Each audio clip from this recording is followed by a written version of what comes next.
de leer, quería darles unas hojitas que traía para ustedes. Si vas a romper.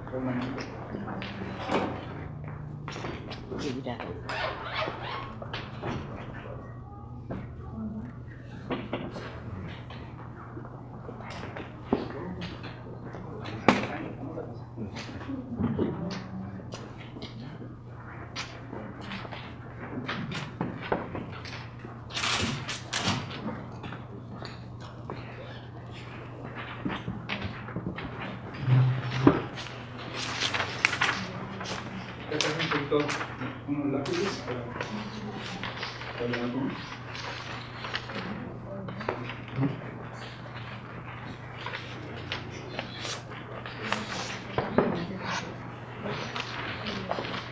Hermanos, vamos a hablar hoy día de lo que es la armadura de Dios. Nuestra hermana Carmen en su introducción habló de los soldados, habló de las fuerzas especiales, de la élite. Pues en el mundo espiritual, en lo que es de Dios, el Señor nos tiene preparada una armadura para sus soldados. Y eso lo encontramos en Efesios 6, empezando del versículo 10, que dice así: por lo demás, hermanos míos, fortaleceos en el Señor y en el poder de su fuerza, vestidos de toda la armadura de Dios, para que podáis estar firmes contra las acechanzas del diablo. ¿Qué nos quiere decir esto, hermanos? En Efesios 10, esto nos quiere decir que nosotros nos vamos a fortalecer ¿en quién? En Dios. No es que nos vamos a fortalecer en lo que tenemos, en nuestras fuerzas, en alguna cosa que viene de nosotros, sino en el Señor. Y cuando dice en el poder de su fuerza, ¿a qué se refiere en el poder de su fuerza? Se está refiriendo a la misma fuerza con la que el Señor Jesús ha sido resucitado. Eso lo podemos encontrar en Efesios 1:19, que dice, si ustedes pueden hablar su Biblia, en Efesios 1:19, y cuál la supereminente grandeza de su poder para con nosotros, los que creemos, según la operación del poder de su fuerza. 1:19. Según la operación del poder de su fuerza, la cual operó en Cristo, resucitándole de los muertos y sentándole a su diestra en los lugares celestiales. El Señor Jesús en la palabra nos habla que en el poder de su fuerza es que viene del Señor, y ese mismo poder es el que nosotros como cristianos lo que tenemos, pero tenemos que saber usarlo. Y en el capítulo 11 que leímos, vestidos de toda la armadura de Dios, para que podáis estar firmes contra las acechanzas del diablo. Algunas versiones de la Biblia nos dicen que las acechanzas son los engaños, las artimañas, todas las maniobras que el enemigo hace para hacernos caer a nosotros. Él se centra en nuestras debilidades que tenemos nosotros, y cada uno de nosotros conocemos nuestras debilidades.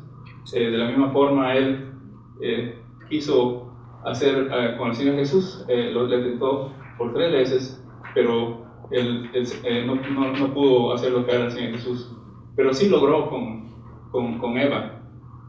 Y Eva sí cayó. Quería poner el versículo en 1 Juan 5:19, que es claro, que dice: sabemos que somos de Dios y el mundo entero está bajo el maligno. ¿Qué significa eso? Cuando habla del mundo entero, eso no está hablando de nosotros que pertenecemos a la iglesia, sino de los que no le conocen al Señor Jesús.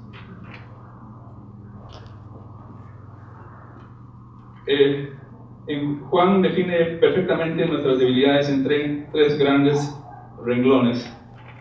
En 1 Juan 2:16 dice así: porque todo lo que hay en el mundo, los deseos de la carne, los deseos de los ojos y la vanagloria de la vida no provienen del Padre, sino del mundo.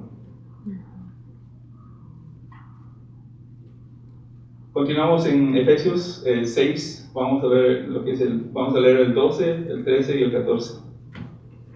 Porque no tenemos lucha contra carne y sangre, sino contra principados, contra potestades, contra los gobernadores de las tinieblas de este siglo, contra huestes espirituales de maldad en las regiones celestes. Por tanto, tomad toda la armadura de Dios para que podáis resistir en el día malo, y habiendo acabado todo, estar firmes. El 14. Estad pues firmes, ceñidos vuestros lomos con la verdad y vestidos con la coraza de justicia. Esta es en la versión Reina Valera del 1960, pero en la Reina Valera contemporánea dice así en el 14: por tanto, manténgase firmes y fajados con el cinturón de la verdad, revestidos con la coraza de justicia. Vamos a hablar de esta armadura, que es el cinturón de la verdad. ¿A qué se refiere del cinturón de la verdad? Cuando habla del cinturón de la verdad, estamos hablando, si estamos hablando de un soldado, es la parte de la cintura donde nosotros lo conocemos como la parte lumbar. Por ejemplo, nosotros si queremos levantar un peso que es fuerte en el trabajo, tenemos que fajarnos para poder levantar ese peso, porque toda la fuerza lo hacemos ahí. Así que en la parte espiritual, nosotros, ¿cómo nos fajamos? Con el cinturón, con la verdad. Con la verdad. ¿Y dónde está la verdad? La verdad lo encontramos en la palabra, en el Evangelio. La palabra de Dios es la verdad.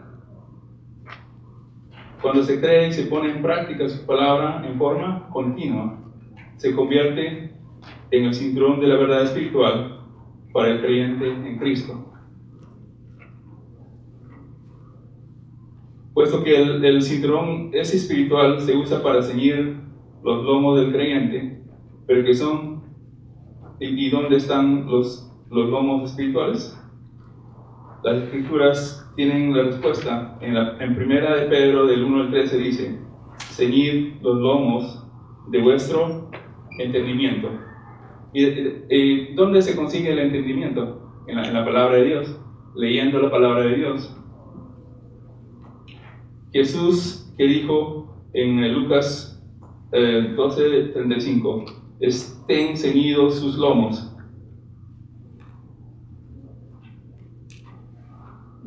¿Pedro qué? No, Lucas 12:35.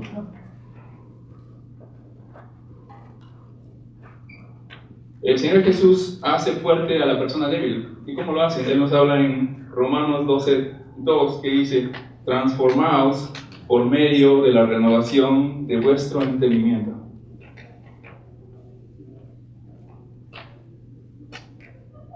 Cristo nos transforma cuando nosotros meditamos y estudiamos la palabra de Dios, y cuando nosotros lo obedecemos. Él nos crea un nuevo corazón, nos crea una nueva mente, y que nos reemplaza una mente débil que a veces tenemos y nos hace más fuertes.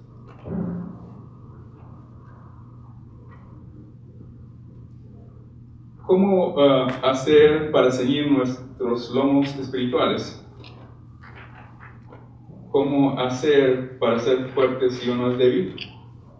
La Biblia nos da instrucciones muy específicas y sencillas para ceñir nuestros lomos espirituales. Primero, el cristiano debe estudiar la palabra de Dios, que como acaba de decirlo, ¿para qué? ¿Qué encontramos en la palabra de Dios? Encontramos los mandamientos, encontramos advertencias, bendiciones y las promesas de Dios. Se habla que en la Biblia encontramos más de 3,000 promesas que tiene el Señor para nosotros. Y por cada promesa que nosotros conocemos es una bendición para nosotros. En Proverbios 23 nos dice la palabra: compra la verdad y no la vendas. La verdad es Cristo. La verdad no es un destino, es un camino. La verdad es el Evangelio. La verdad es la base principal del creyente. Si uno anda en mentiras, es andar en pecado. Un creyente que anda en mentiras no puede tener una buena relación con el Señor Jesús. Tiene que pedir perdón al Señor para tener comunión con Él. Eso es en cuanto al cinturón de la verdad. Ahora vamos a ver lo que es la coraza de justicia. La coraza de justicia en un soldado romano es que cubría toda la parte del pecho y todo lo que era la armadura más grande que tenía el soldado.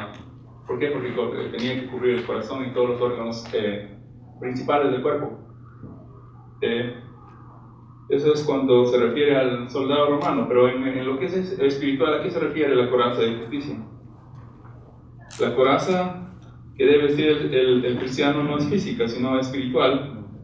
Por eso Pablo le llama la coraza de justicia. ¿Qué es la coraza de justicia? Veremos 3 clases de corazas de justicia. Entre las 3 hay uno que debemos vestirlo, que no debemos vestirla.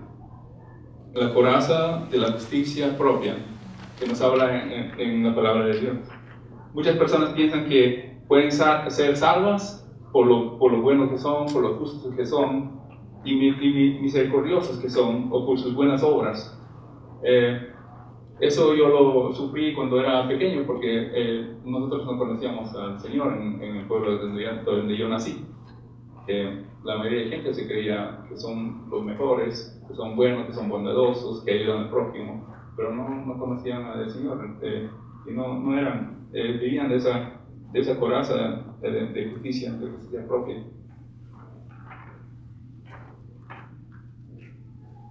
Y al enemigo le encanta que las personas vivan con la coraza de justicia propia, porque esa es la forma como les tienes cegados. Ahora vamos a ver lo que es la coraza de la justicia de Cristo. La coraza de la justicia de Cristo es lo que se refiere a la salvación.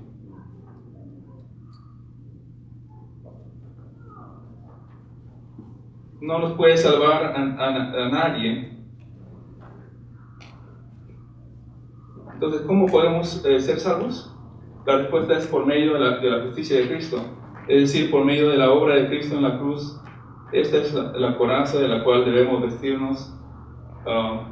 Podemos ver en Filipenses 3:9, que dice así: y ser hallado en Él, no teniendo mi propia justicia, que es por la ley, sino lo que es por la fe de Cristo, la justicia que es de Dios por la fe. El apóstol Pablo es claro al decir que la justicia propia no le salvará, sino la justicia de Cristo en su vida. Esta era la coraza con la cual estaba vestido Pablo. Esta es la coraza con la cual nosotros debemos vestirnos.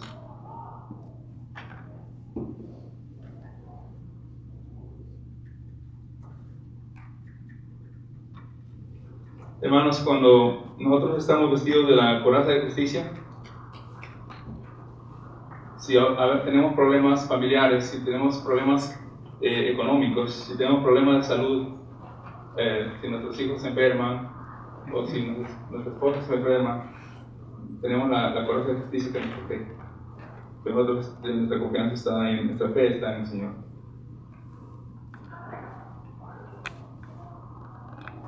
Tenemos también lo que es la coraza de justicia de una vida en santidad.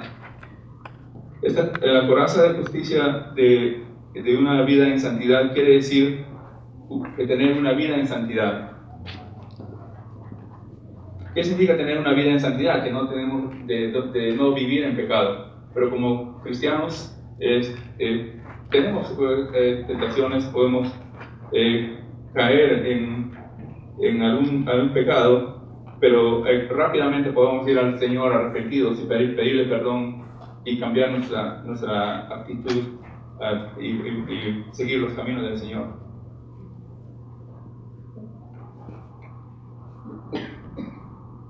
Podemos compartir también un versículo en Hebreos 12 al 14 que dice que sin santidad nadie puede ver a Dios.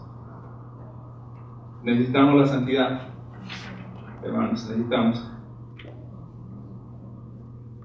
La justicia es el símbolo de la santidad de vida. La justicia es una característica de Dios, la cual el creyente debe poseer. En Filipenses el 1 al 11 nos dice, llenos de frutos de justicia que son por medio de Jesucristo, para la gloria y alabanza de Dios. Es un mandamiento buscar y obtener la justicia de Dios. La palabra dice, buscar primeramente el reino de Dios y su justicia.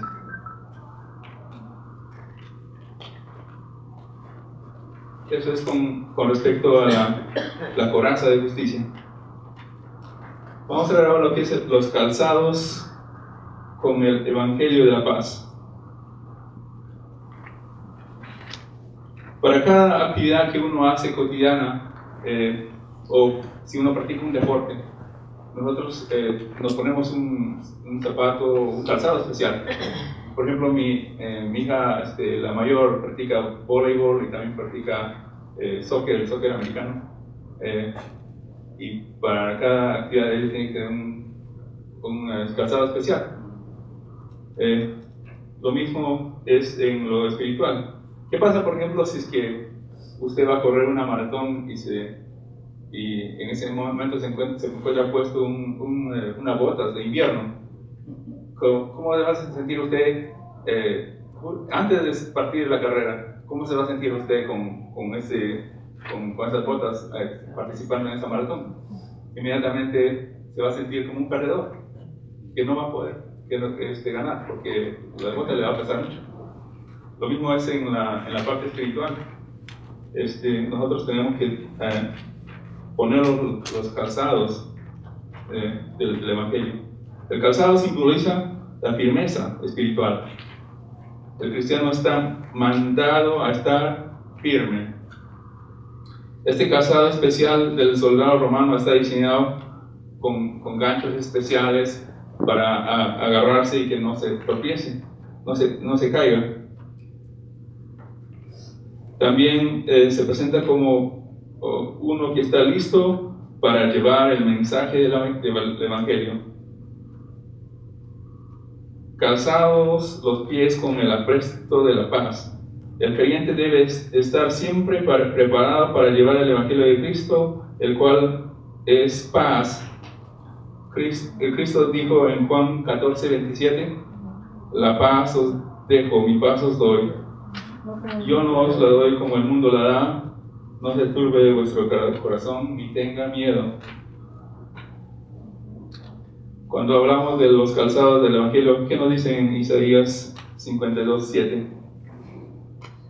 Cuán hermosos son sobre los montes los pies del que trae alegres nuevas, del que anuncia la paz, del que trae nuevas de bien, del que publica la salvación, del que dice a Sión, tu Dios reina. Eso es en cuanto al calzado del Evangelio de la Paz. Vamos a ver ahora lo que es el escudo de la fe. El escudo de la fe, porque todo lo que es nacido de Dios vence al mundo. Eso nos dice en 1 Juan 5:4. Y esta es la victoria que ha vencido al mundo. ¿Qué es? Es nuestra fe. Nuestra fe tiene que estar viva para poder luchar, para poder nosotros contrarrestar los datos que nos tiene el enemigo que nos envía. Muchas veces el enemigo usa personas que están alrededor nuestro para lanzarnos sus dardos. Porque ¿de dónde más va a venir los dardos? Vienen de las personas que nosotros frecuentamos. Muchas veces vienen pues, de personas extrañas, muchas veces vienen de las personas que tú conoces, que andas con ellos, ¿verdad? El mismo Jesús, cuando estaba con Pedro, a Pedro le dijo: fuera de aquí, Satanás. Pero Pedro andaba con Jesús. El escudo de la fe es la palabra que hablamos en fe, declarando lo que no se ve ante lo que está sucediendo. Cuando viene la pobreza, comenzamos a hablar de fe, en fe de la bendición. Si tenemos problemas económicos, tenemos que declarar que con fe que esto va a mejorar. Una fe, como el pastor siempre nos ha enseñado, con una fe en acción. No nos vamos a quedar con los brazos cruzados, sino que hay que estar buscando otro trabajo, buscando ideas y orando al Señor.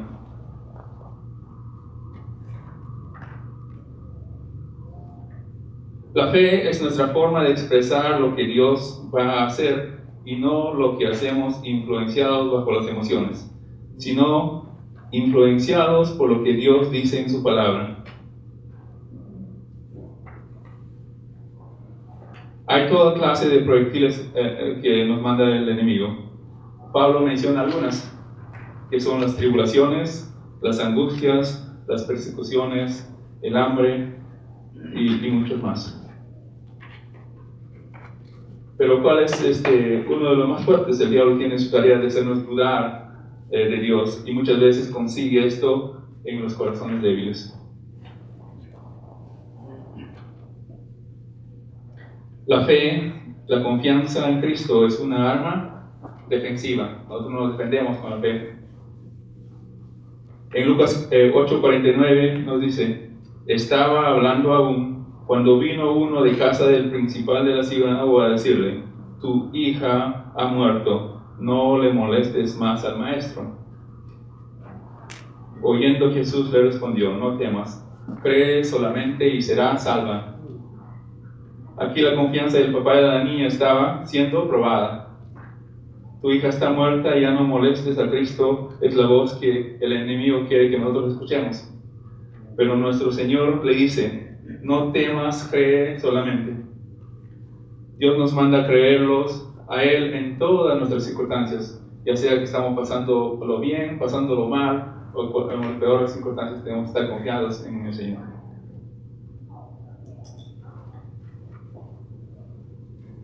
Nuestra fe es creerle a Dios, creer en su palabra.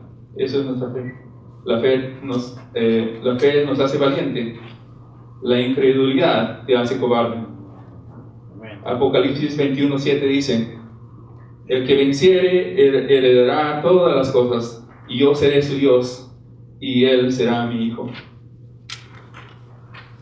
Eso es con respecto al escudo de la fe. Vamos a ver ahora lo que es el casco de la salvación.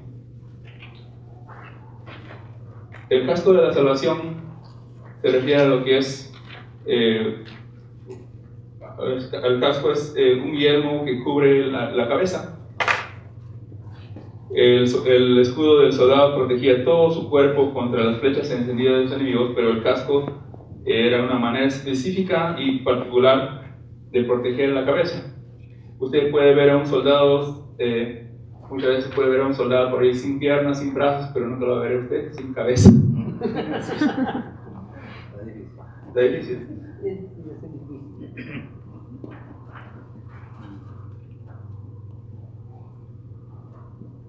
Pero en el ámbito espiritual, cuando vemos acerca del casco de la salvación,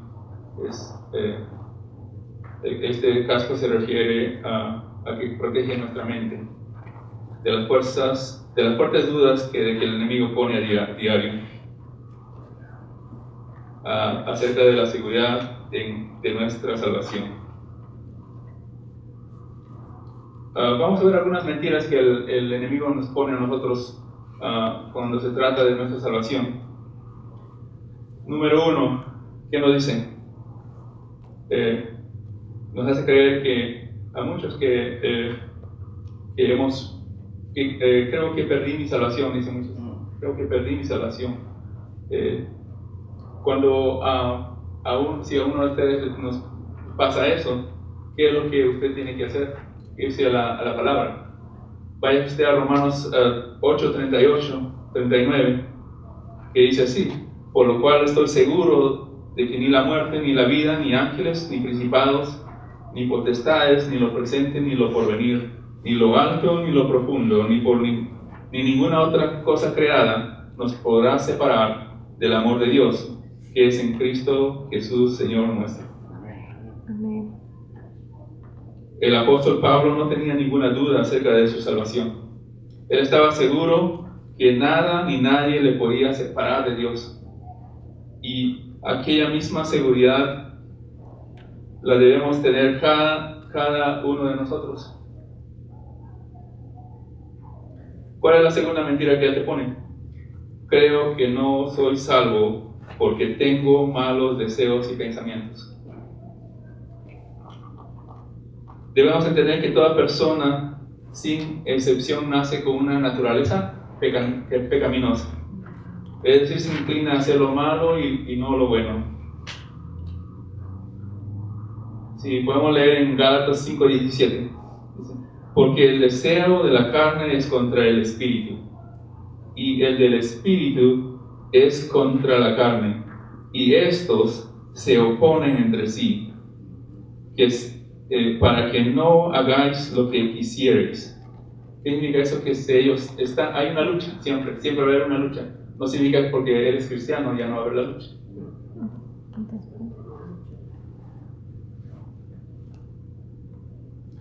Así que como creyentes tenemos que luchar entre los deseos de la carne y del espíritu.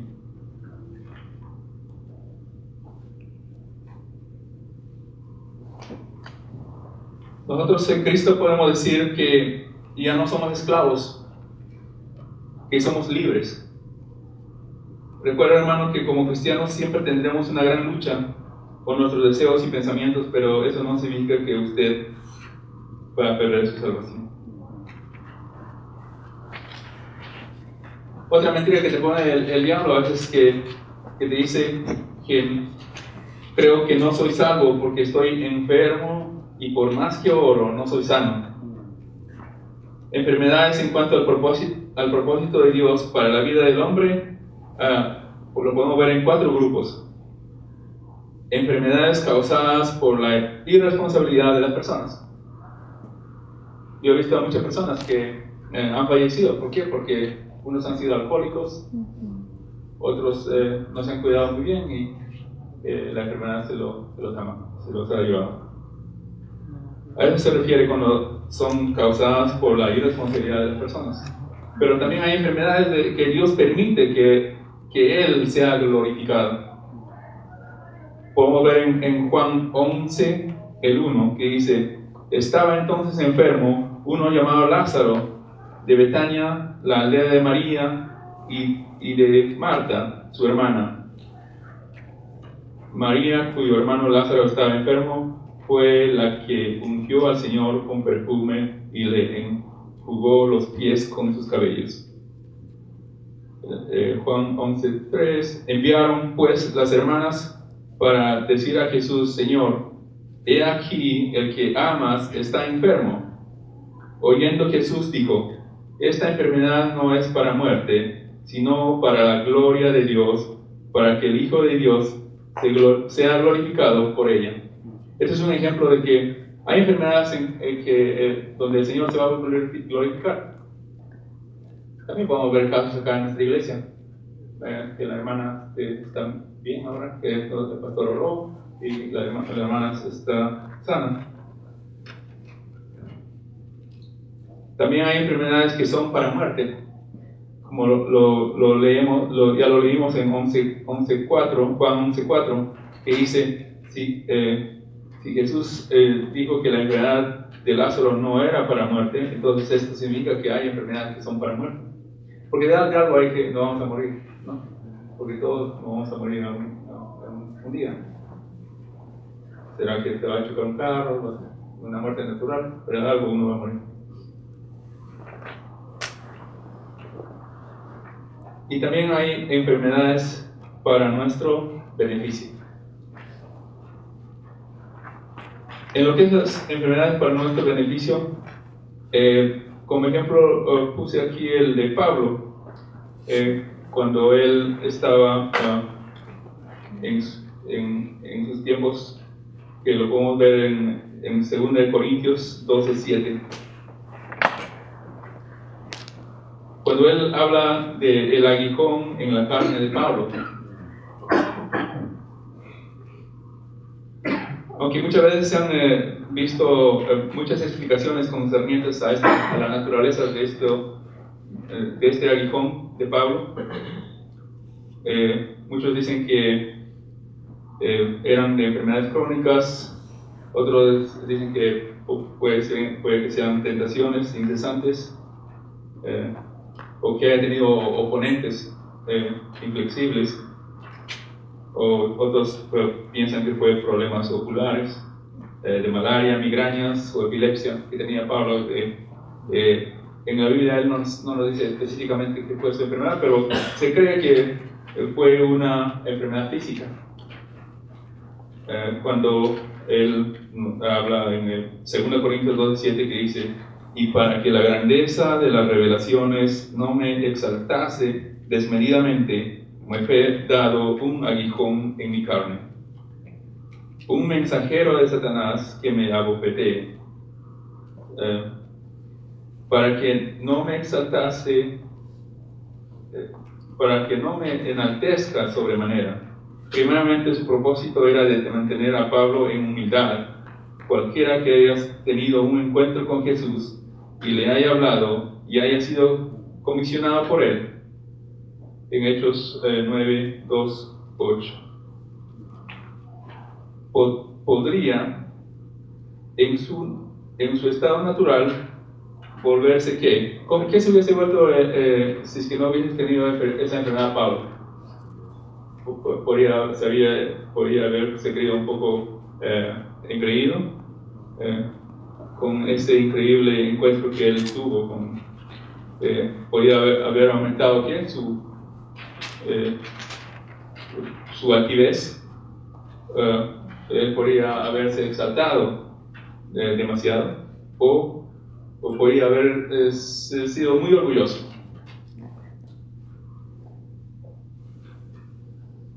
Sabemos que la aflicción vino de o mediante un mensajero de Satanás. Así como Dios permitió que Satanás atormentara a ¿quién? El Satanás también atormentó a Job. Lo hizo pasar de mucho a Job. Pero Dios permitió eso. ¿Para qué? Para que él haga su perfecta voluntad.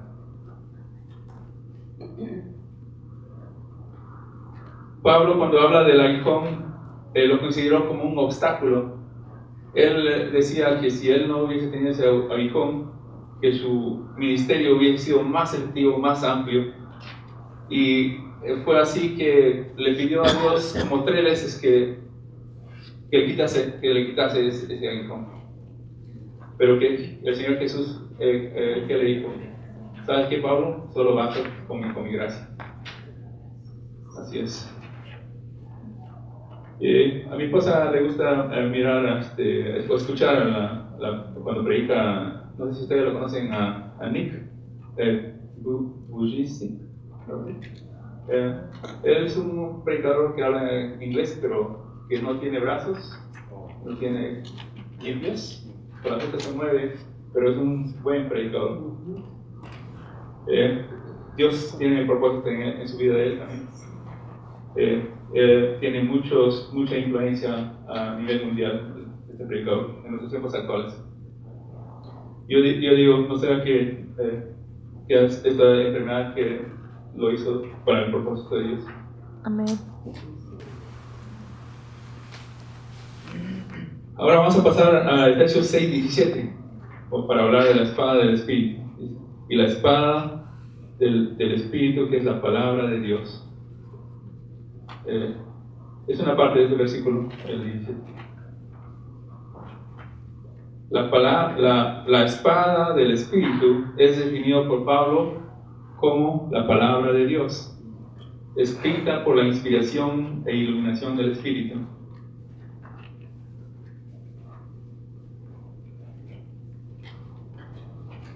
Nosotros tenemos que saber que cuando los soldados se van a pelear, tienen armas que son para defensa y también armas que son ofensivas. En este caso, la espada del Espíritu es una arma ofensiva que todo cristiano debe saber usarlo.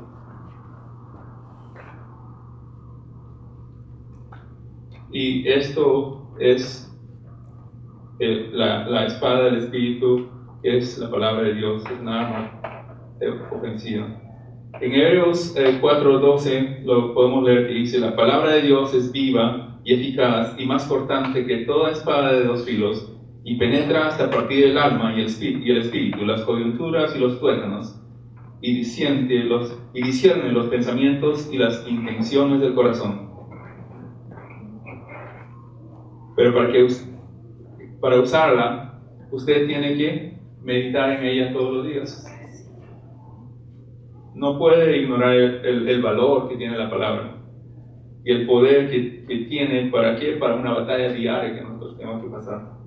Esa palabra nos ayuda y conforta con gran poder. Con las enseñanzas de la Biblia somos capaces de defendernos contra cualquier ataque del enemigo y también atacar las enseñanzas falsas que Satanás promueve. No sé si ustedes se han enterado que ya llegó acá a Alaska una de esas enseñanzas falsas que tienen una tremenda iglesia que están promoviendo los millonarios. Nosotros ¿cómo podemos enfrentar a eso con la palabra? ¿Cómo se llama? Lo vi en la noticia hace 3 días que se me olvidó el nombre. La Iglesia de la Cienciología. Creo que sí. Es ciencia. Cientología.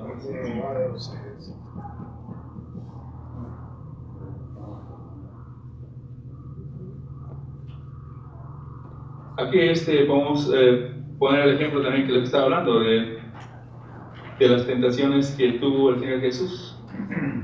Cómo el Señor Jesús lo derrotó al enemigo con la palabra que es el Espíritu.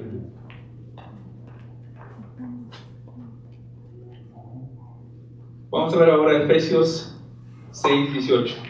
Oren en todo tiempo, con toda oración y súplica en el Espíritu, y manténganse atentos, siempre orando por todos los santos. ¿Qué pasa, por ejemplo, si lo estaba comentando de mi hija que practica deporte? Cuando ellos van cuando tienen un juego, ¿qué es lo que hacen antes del juego? Cuando yo trabajo en la escuela, los veo ahí, los niños corriendo, calentando. Eso es lo que nosotros podemos hacer, lo que nos manda hacer el Señor. ¿Qué es el calentar espiritualmente? Es orar y es vigilar. Pero hay una diferencia en lo que es en esto, porque cuando van a jugar los deportes, los niños calientan antes, juegan y ya. Pero la oración y la vigilia para nosotros tiene que ser antes, en el momento y después. En todo tiempo tenemos que estar nosotros practicando esto. La oración hay que hacerlo en todo tiempo. El creyente está llamado a orar sin cesar. Cuando Pablo comienza a hablar acerca de la lucha espiritual, nos ordena buscar la fortaleza en el Señor y en el poder de su fuerza. La oración constante es la única manera en la cual el creyente puede fortalecerse espiritualmente. ¿Y qué es la vigilancia? Si nosotros podemos dar ejemplo de cuando hay una guerra, los soldados están vigilantes, tienen que tomar turnos para estar en vigilia, para ver si hay algún ataque, tienen que estar alerta, alguien tiene que estar ahí. Eso se llama vigilar en lo que es físico, pero en lo espiritual, vigilar es pues mirar a nuestros hermanos, orar por ellos, orar los unos por los otros, no sin cesar orar por nuestro pastor, para que Él esté haciendo la voluntad del Señor.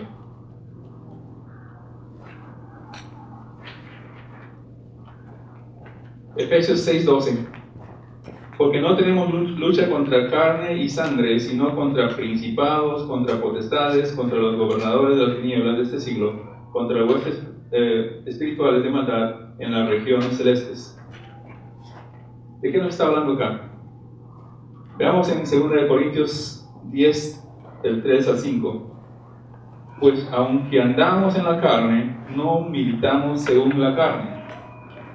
Porque las armas de nuestra milicia no son carnales, sino poderosas en Dios para la destrucción ¿de qué? De fortalezas. Justo los temas que hemos hablado la semana pasada. Derribando argumentos y toda altivez que se levanta contra el conocimiento de Dios y llevando cautivo todo pensamiento ¿a qué? A la obediencia de Cristo. Pablo, cuando él estaba en esos tiempos, él usaba toda su armadura. Vamos a leer una parte nomás donde Pablo ponía en práctica las armaduras. Nosotros no vemos mucho en Pablo cuando él se enfrentaba a demonios. La única verso que vemos ahí es cuando él tenía un aguijón, que posiblemente sea de su salud. Pero ¿a quiénes se enfrentaba a Pablo realmente? Eso lo podemos encontrar en Hechos 17:17. ¿Qué dice? Por eso en la sinagoga discutía con los judíos y con hombres piadosos y también con todos los que a diario acudían a la plaza. ¿Qué significa eso? Que Pablo, ¿cómo discutía con los judíos? ¿Qué es lo que él hacía? Él usaba la armadura. Todas las armaduras, la espada del Espíritu, porque él conocía la palabra, eso es lo que llevaba a él. ¿Y qué dicen en Hechos 18:4? Y todos los días de reposo debatía en la sinagoga y lograba persuadir a judíos y a griegos. Cuando Silas y Timoteo llegaron a Macedonia, Pablo estaba totalmente dedicado a la predicación de la palabra y les probaba a los judíos que Jesús era el Cristo. Pablo estaba luchando con toda su armadura. Eso es lo que hacía Pablo. Él no estaba en ese momento luchando con espíritus. Él tenía el poder y él hablaba. Él con las palabras enfrentaba a los pensamientos, pensamientos que no son de Dios. Y él los explicaba en la sinagoga con la gente religiosa. En Hechos 26, 27, 28 y 29, luego Pablo se dirigió al rey Agripa y le dijo: Majestad, ¿acepta usted lo que dijeron los profetas en la Biblia? Yo sé que sí lo acepta. Agripa le contestó: ¿En tan poco tiempo piensas que puedes convencerme de ser cristiano? Pablo le dijo: me gustaría que en poco tiempo o en mucho tiempo su majestad y todos los que están aquí fueran como yo, pero claro, sí, es sin estas cadenas. El apóstol Pablo se fue a predicar hasta un rey. Estaba usando sus armaduras. Pero era lo que el rey hizo decisión. Él podía haber aceptado ese momento, podría haber aceptado después de su decisión. Todos los cristianos sabemos que estamos en medio de una lucha espiritual entre Dios y huestes celestiales de maldad. Esa guerra espiritual se lleva a cabo en toda la creación de Dios, pero específicamente en la lucha se lleva ¿en dónde? En el corazón, en la mente y el alma de cada individuo. Eso nos dice en Efesios 6:12. Y cuando tenemos nuestras armas, cuando usamos nuestras nuestras armaduras, podemos vencer a todo esto.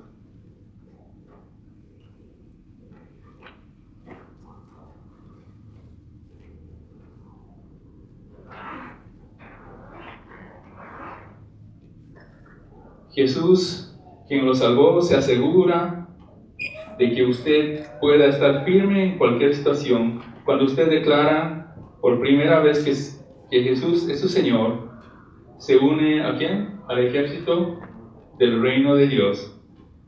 Sea consciente de ello o no, ahora Él es quien lo arma y lo entrena para la batalla y es quien lo protege.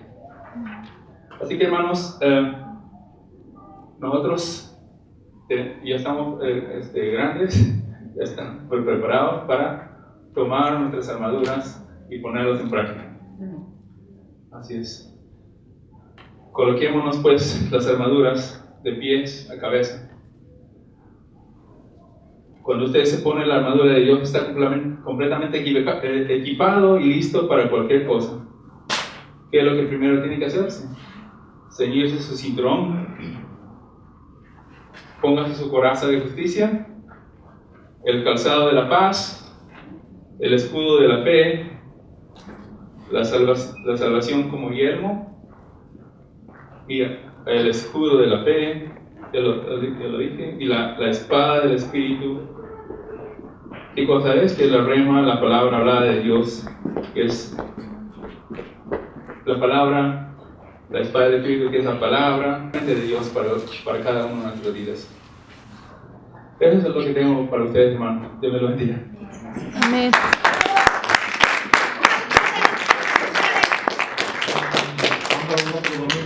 Sí,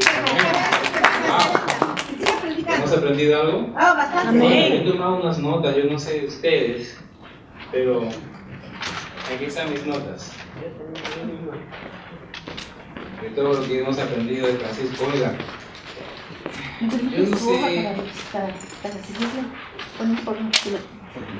hay una satisfacción espiritual en el corazón de un pastor cuando ve a uno de sus miembros, sus hijos espirituales, desarrollar en la palabra.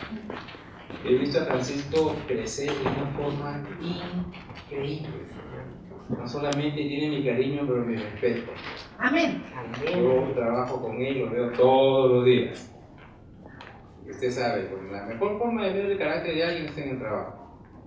Yo puedo dar testimonio de que Francisco vive lo que él cree. Amén. Y me siento muy, muy orgulloso como pastor de que él pueda ahora también enseñar la palabra de Dios. Amén. Amén. Amén. Así es que para mí es un gusto, un gozo de que vamos a aprender también de él. Yo aprendo también de lo que escucho. Hoy estuvo precioso. Así que muy buen mensaje, pero ¿sabe qué? Usted sabe que el pastor tiene a veces, yo escucho algo y veo imágenes en mi mente. ¿Cuántos de ustedes yo veo mi imagen? Así que mientras que Francisco predicaba, yo decía, y por supuesto en la oración que hicimos, a veces tenemos nuestros uniformes bien planchaditos, bien bonitos, que no se han manchado nunca, ¿no es así? Se ve bien, oiga, pero la batalla no va. Pero hay otros soldados que quieren ir a la batalla, pastor, que vaya a la batalla. Y digo, estás en ropa interior. No, pastor, pero yo voy a la batalla, yo me meto con todo. ¿Dónde están tus zapatos? Buena intención, vale equipado. Ok, así que, ¿sabe qué? ¿Qué tal si aprendemos y decimos, Señor, ayúdame a poder usar todos los días esta coraza, este equipo que tú me das? En los tiempos de ahora, los soldados norteamericanos, ¿ustedes han visto esas fotos de esos soldados? Esa gente tiene de todo. Tiene cuchillo, tiene ametralladora, si usted lo ve, ese hombre parece un tanque, lo único que le faltan son las ruedas. Okay. Lleva en eso, esa gente lleva en su mochila aproximadamente 40 libras de equipo. Todo y cada uno de ese equipo ha sido entrenado para poder usar de forma efectiva. Amén. Ahora hemos escuchado un poco de lo que el Señor tiene para nosotros, pero ¿qué hacemos en nuestras casas y nos ponemos a estudiar un poco acerca del cinturón? ¿No? Acerca de la coraza, ¿no? Acerca de los zapatos, acerca del yelmo, el casco, de la espada. Amén. Entonces comenzamos a aprender a cómo usar el equipo que el Señor nos ha dado. Amén. ¿Sería bueno? Amén. ¿Sí? Amén. Ok, entonces, sin más palabras, porque no hay nada más que añadir, ¿qué tal si nos ponemos en pie, hermanos, y oramos dándole gracias